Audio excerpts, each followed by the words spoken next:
7. Do we have a dynasty of wealth in the United States? There's a common impression that most great wealth in the United States is inherited wealth. The fact is that the world of economics is a world of change.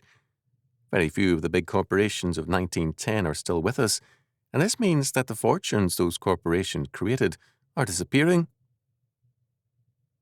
Of the 150 richest Americans, 26 are women, most of whom inherited their wealth, but more than 100 of the wealthiest men made their money on their own.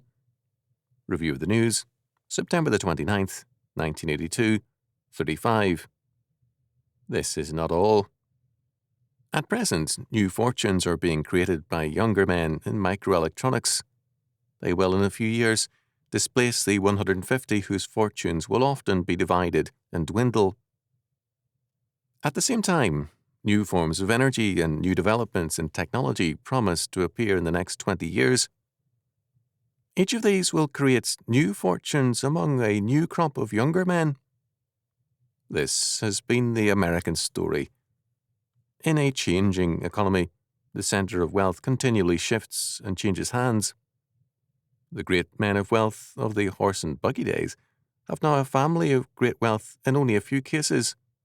In fact, the wealthier the family and the corporation, very often the less likely it is to be innovative and receptive to change. The result is that the United States remains the land of opportunity and the place where the poor can rise to the top. The truth is that most of us are better off than our parents were. Our children will be still more prosperous. The standard of living for most of us has improved and will improve still more. This does not mean that we have a problem-free society, nor that we can be smug and self-satisfied.